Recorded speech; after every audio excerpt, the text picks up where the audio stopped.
Wanderson. Eu acho uma boa, Wanderson, Cíntia. a gente vai falar sobre o caso do médico e influencer, digital influencer, Pronto, Cíntia. Jesus, digital influencer, Vitor Sorrentino, que foi preso no Egito. A gente destacou isso aqui no programa, esse vídeo tosco, absurdo, ridículo, criminoso que ele fez Horrível, assediando uma horrível. vendedora, uma coisa baixa, Ridícula. uma coisa. Não tenho nem palavras para esse vídeo Esse dessa péssimo pessoa, profissional, dessa né? figura pública. Olha, É, Cíntia. aí, bom, ele foi preso no Egito, em resumo, e ele vai ficar detido. As Ele últimas. pensava que Isso. já. Ele gravou o vídeo se desculpando, pensava que já ia voltar, mas não.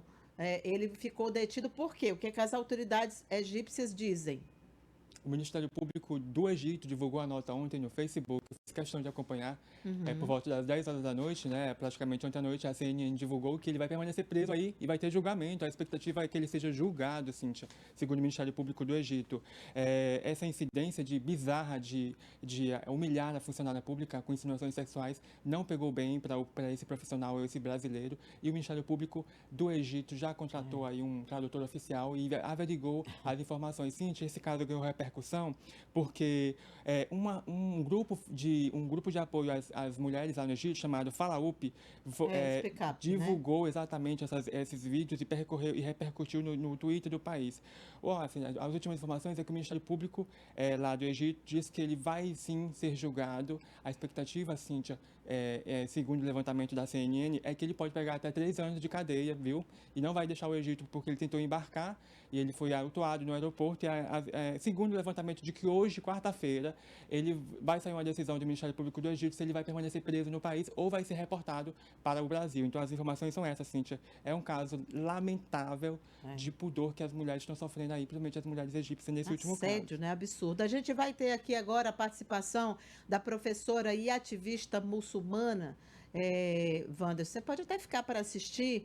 Pra Ela gente mora em São comentar, José né? dos Campos, mas ela foi uma das pessoas responsáveis por, junto com o Speak Up, que é um coletivo de mulheres. Esse grupo atua no mundo inteiro. Tem Uhum. Speak Up África, tem Speak Up Egito. E aí lá eles juntos, né? Esse grupo junto conseguiu identificar o vídeo do médico e ajudou a polícia a capturá-lo. E ela gravou esse vídeo para a gente, a Fabiola. Vamos entender melhor esse caso do ponto de vista exatamente de uma mulher que integra esse coletivo feminista e que é uma ativista muçulmana. Ela é uma dessas pessoas que luta contra esse tipo de assédio, os estereótipos, as coisas que são feitas em nome de uma suposta desinformação, mas que são desrespeito a esses povos. Eu tive conhecimento do caso do médico Vitor Sorrentino pelo Antônio, do perfil Isupério, um ativista LGBT, junto com o Fábio, que havia visto isso nos stories do médico. Aquilo ali, para mim, enquanto mulher muçulmana, foi chocante, uma atitude totalmente machista, misógina, mascarada de brincadeira e piada, como foi visto pelo médico quando o vídeo começou a circular. E isso não poderia passar, ainda mais no Egito, que desde quando o assédio foi criminalizado, o movimento das mulheres vem ganhando força, com uma luta expressiva para que a lei de fato se cumpra no país. Foi uma indignação grande porque a vítima estava em seu local de trabalho, se esforçando numa língua que não era dela, a qual ela não tinha tanta fluência assim, e o médico simplesmente se aproveitou da situação que ele se encontrava numa situação superior para constranger a moça. Na verdade, isso antes, nas sociedades, era considerado piada, né? Hoje, essa brincadeira em pleno século XXI é assédio sexual. E isso não pode ser normalizado em nenhuma sociedade. Um comportamento abusivo e humilhante, porque além dessa violência, houve também a exposição da moça para mais de 1 milhão de pessoas, como se essa moça servisse de entretenimento turístico para os homens. E a indignação foi tão grande que a Luciana e a Bianca, que são também muçulmanas, se preocuparam com essa exposição de imagem da nossa irmã egípcia, numa sociedade que a mulher não é exposta, ainda mais no lugar que ela ocupava como vítima. Foi aí que elas levantaram para alguns movimentos de mulheres egípcias, e a Speak Up, que é uma organização feminina, respondeu imediatamente e começaram a articular e até subir uma hashtag para julgar o assediador, pedindo para as autoridades do país agissem ao comportamento do médico. Então, foi uma movimentação grande que partiu daqui, que juntou força com as outras mulheres também. Obrigada, Fabíola, por colocar exatamente as coisas no seu devido lugar, né? Os pingos nos is, para a gente poder entender exatamente. Temos participações aqui dos telespectadores. Olha, esse médico que assediou a moça não passa de um troglodita retardado, diz aqui uma telespectadora. Eu não sei se a gente já está com o nosso entrevistado, que é o Amar. O Amar, ele vai conversar com a gente. E ele também tem mais informações sobre esse caso. Ele é egípcio, mora aqui no Brasil e já está conosco ali. Amar, não sei se você acompanhou a entrevista aí, o vídeo da Fabíola, que é a professora, também ativista muçulmana. Ela mora em São José dos Campos e ela, e eu disse aqui, colocando os pingos nos is, né? Porque não é só um vídeo sem propósito, é um vídeo criminoso na medida em que assédio é crime.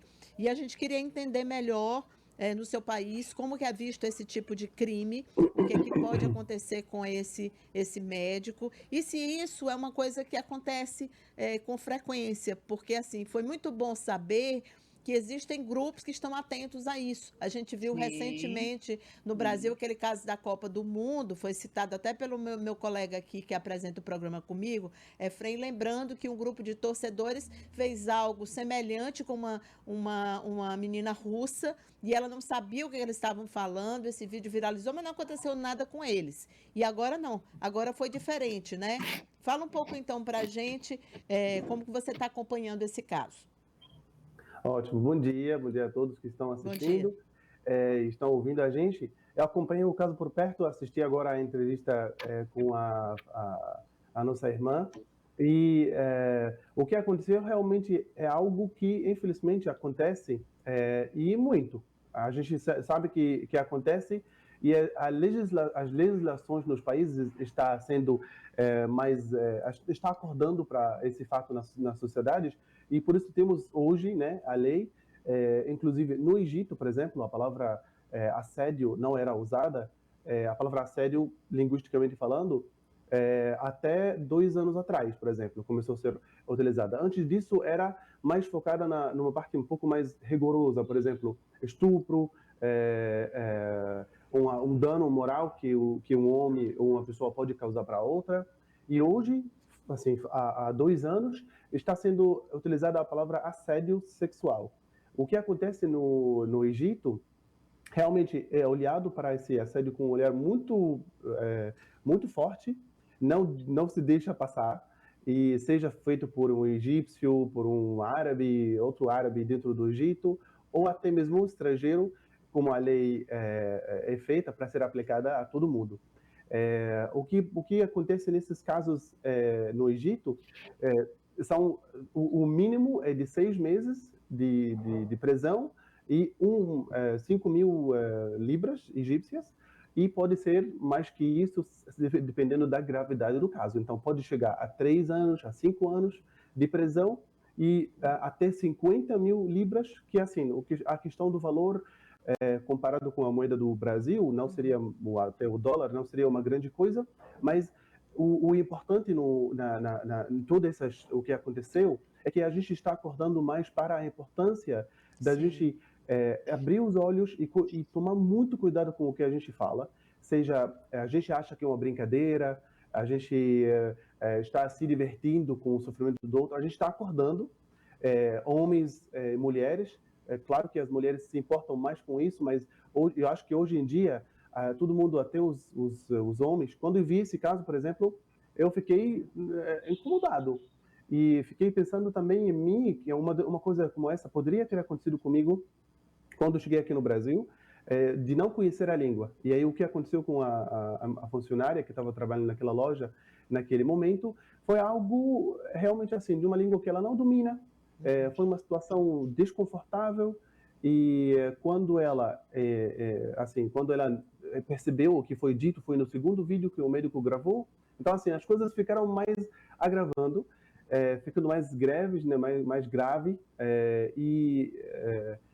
com certeza sem a participação de quem viu o vídeo. e se sinto indignado. Esse vídeo não ia, né, não ia chegar no que chegou hoje, dele ser detido e tudo mais. Sinto muito pela moça e o que ela sofreu, e tenho certeza que isso vai ser uma lição muito grande, primeiro para a população egípcia, porque a gente, entre os egípcios também, com certeza, tem muita gente que faz isso, e justamente por isso a gente tem essa lei, né, de assédio sexual que está ativa há 2 anos, e se Deus quiser, espero que sempre melhora, espero que sempre a gente acorda para essa realidade. Certo, olha, o Amar Sayed, ele é egípcio, mora em Pernambuco, e ele é diretor do Portal Árabe e professor de árabe também. Eu queria que você ficasse conosco, porque a gente tem uma advogada brasileira, que é a advogada Cláudia Paranaguá, especialista em direito de família, e a gente vai então agora comparar o que acontece aqui no Brasil, se é um crime também, se é passível de prisão ou não, para que a gente possa fazer essa comparação entre os dois países e também ajudar as pessoas que estão nos assistindo e que costumam fazer esse tipo de coisa aqui no Brasil, né, doutora Cláudia? Bom dia. Bom dia, Cíntia. Bom dia, Amar. Prazer estar Dia. aqui para poder a gente discutir algo que foi uma conduta extremamente abusiva com relação, eu não falo não é só a mulher, a todos nós, porque uma conduta dessa agride toda uma sociedade. E o ponto em que a ONG Speak Up, ela tomou uma providência imediata foi muito importante, porque a força das ONGs hoje para a denúncia contra a afetação aos direitos humanos das mulheres, porque é uma questão de direitos humanos das mulheres que foi agredido, que foi violado, ele é fundamental nos tempos de hoje. É bom observar, Cíntia, que o Brasil, ele é signatário, ele assinou a Convenção sobre a Eliminação de todas as formas de discriminação contra a mulher. É um tratado internacional recepcionado pelo Brasil, e independente de que o Brasil tivesse uma lei específica no seu ordenamento interno, ele era obrigado a responder a uma conduta, no caso de assédio, que está sendo processado no Egito.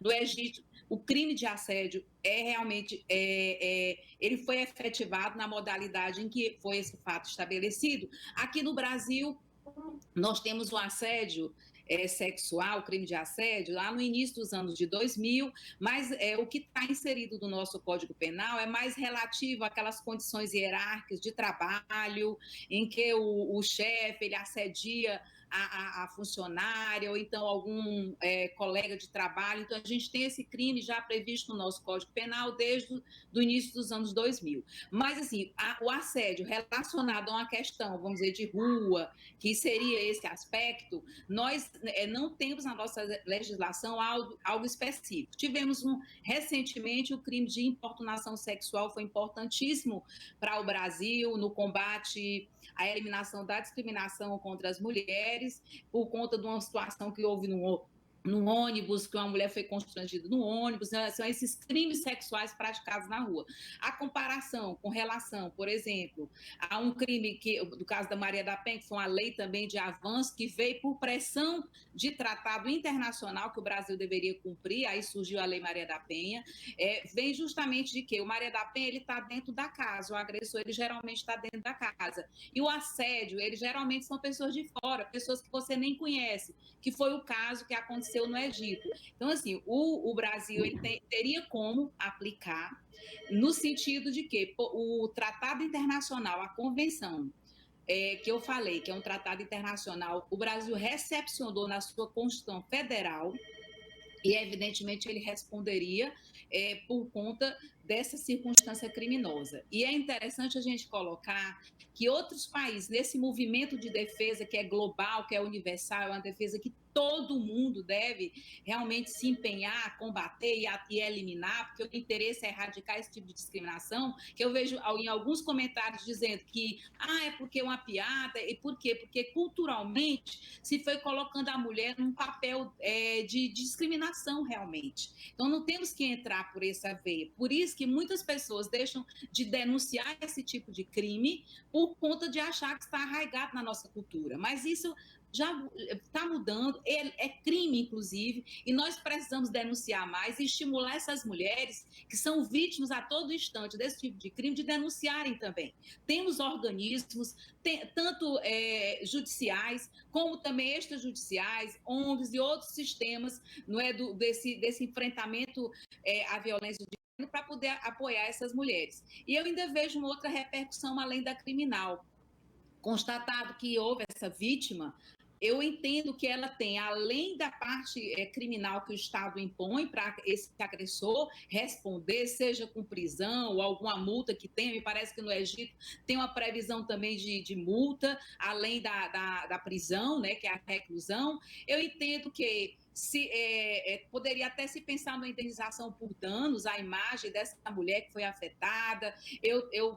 Geralmente essas mulheres que são vítimas de assédio, elas precisam de um apoio psicológico, muitas vezes, e é preciso se pensar de forma ampla numa rede de apoio a essa mulher que geralmente depois de um episódio desse até se afasta do trabalho, fica isolada na sua casa, algumas inclusive eu já li que tem tendência a práticas suicidas, enfim, é uma mudança enorme no impacto da vida dessa pessoa. Então, eu assim, no meu pensamento, não podemos ficar também na esfera da criminalização. A gente precisa estender para que o impacto ele seja educativo, não só para esse médico que praticou isso em outro país, mas para todos, porque a lei, quando ela vem, ela tem que ser educativa. A gente precisa mudar esse comportamento que está arraigado na nossa cultura, mas ele é imoral, ele é ilegal, e ele precisa ser modificado. Nós temos outro parâmetro social, um parâmetro onde o mundo ele é diverso, e nós precisamos respeitar cada um na sua forma de ser. Não independe se é mulher, se é homem, se é uma religião ou outra, somos seres humanos, e a dignidade da pessoa humana é o princípio mais fundamental de todos. Então, assim, a gente precisa realmente divulgar, eu dou parabéns ao programa, a gente precisa dizer que são práticas criminosas, isso não é uma piada, isso não foi um momento que aconteceu, isso é sistêmico, é um comportamento sistêmico da nossa sociedade que precisa ser combatido. Parabéns à ONG, à Speak Up, precisamos de mais ONGs que estejam em torno desse direito tão importante e sagrado que é ter dignidade por ser mulher. Não somos pessoas de segunda ou terceira categorias. Somos pessoas iguais e merecemos respeitos iguais e combates veementes. Precisamos fazer com que essas mulheres divulguem. E você que não sofreu, mas que viu a violência, deve também denunciar. Porque, como eu falei, a causa da mulher não é uma causa individual, é uma causa coletiva. Todos têm que estar envolvidos, porque não fere uma pessoa, fere o mundo. Direitos humanos, o direito mais sagrado que nós temos. Se você não defender, você está simplesmente abrindo mão da vida, que é um direito sagrado também. Certo. Cláudia, muito obrigada. Queria só, para finalizar, perguntar aqui ao Amaro o seguinte. Bom, você já mora em Pernambuco há não sei quanto tempo você mora, vou lhe perguntar isso. E queria também que você dissesse qual é o portal. Eu acho tão importante que a gente possa tratar de todos os assuntos aqui e nesse ponto, a tecnologia nos permite fazer isso. E, de alguma maneira, se nós aqui no Piauí pudermos contribuir para que esses estereótipos eles diminuam, a gente vê quanto preconceito existe em relação a seu povo, aos muçulmanos, não só as mulheres, mas aos muçulmanos como um todo. A gente vê isso no dia a dia e é algo que nos dói muito, porque eu acho que quando a gente precisa ver o mundo da forma como ele tem que ser visto, um espaço para todos. E até imagino que o seu portal sirva para isso aí em Pernambuco. E eu queria conhecer melhor, queria que você dissesse o endereço aí para a gente poder seguir e poder acompanhar mais de perto, Amar. Certo. Primeiro, eu moro aqui há 9 anos, tenho um grande prazer e honra de estar morando no Brasil, de estar adquirindo e aprendendo sobre a cultura brasileira. O portal é fácil achar ele no Instagram, a gente é mais ativo, @portal.árabe. A gente fala da língua árabe, a gente compartilha cultura, e quando esse caso aconteceu, por exemplo, foi uma contribuição também, mesmo pequena, assim, com o nosso, também a quantidade de seguidores que temos, mas acho que ajudou um pouco também para conscientizar o assunto. Eu vejo, como a Cláudia falou, muito bem colocado. O meu português ainda não é tão bom para poder falar tão bonito assim. Cláudia, parabéns. Mas realmente, assim, a gente olha para as coisas, independentemente de cultura, de religião, de gênero. Eu acho que quando as coisas não estão... Eu pego a minha visão de vida e eu digo assim, pronto, eu quero colocar uma piada disso. Eu quero fazer uma piada desse assunto. Sem saber se isso realmente é uma piada de verdade, uma piada aceitável, uma piada natural, uma piada normal, ou algo que pode ferir a pessoa. Sabe? Até mesmo dentro da nossa cultura, a gente não pode fazer piada rindo do outro, a gente não pode fazer piada mentindo. Dentro da cultura árabe, uma coisa que não é compartilhada com os outros. Sabe como é? Então, geralmente é assim. O que acontece? Se eu pegar uma piada como essa, ou uma piada não, uma coisa como essa, e dizer assim, eu estava brincando, sem realmente educar as pessoas, como a Cláudia falou, as coisas vão ser normal, é uma piada, e pode surgir outras coisas também. Então, o processo de educar, as legislações são feitas para educar e com certeza também para tentar prevenir e diminuir um pouco dos casos que possam acontecer, mas é importante que a gente coloque na visão das pessoas que isso é um crime, Claro. para que eles não possam olhar para ele toda vez, acontecendo toda hora, achando que é normal. Então a gente realmente tem que educar as pessoas, cada um do seu círculo, as famílias, os pais, as mães, os amigos, que quando você vê alguém fazendo uma coisa errada com essa, vai dizer, não, peraí, cuidado. Porque às vezes a pessoa até possa não estar percebendo e pensa e faz, mas a gente precisa se ajudar também. E aí, para acompanhar as coisas realmente que tem a ver com o mundo árabe, com a gente... isso aí, muito bem. Quando a gente, vê alguma coisa assim dentro do mundo árabe, a gente gosta de ter uma postura mais assertiva, mais neutra, né? A gente não vai se inclinar para um lado nem para o outro. Quando eu vejo alguma coisa errada numa sociedade, não estou falando sobre assim, cultura, sobre religião, mas quando eu vejo alguma coisa errada feita por um ser humano, seja egípcio, se até mesmo for meu irmão, meu pai, minha mãe, eu vou dizer, gente, esse pensamento não está certo, a gente Claro. precisa mudar, a gente precisa se importar com o outro. E aí, por lá, vocês podem conseguir acompanhar muita coisa sobre o mundo árabe, se Deus quiser. Obrigada, Cláudia, minha querida, muito obrigada. Você é maravilhosa, como sempre. Obrigada pela sua participação e pela sua disponibilidade em falar as coisas do jeito que elas têm que ser faladas e têm que ser ditas. Isso é um crime, isso tem que acabar e a gente precisa, de fato, denunciar. Obrigada a vocês. Isso. Obrigado. Obrigada, até a próxima. Tchau, tchau. Tchau, tchau. É isso então, né? A gente quis esclarecer um pouco e mandaram aqui para mim, Efraim e Wanderson, o outro vídeo do médico lá na Austrália.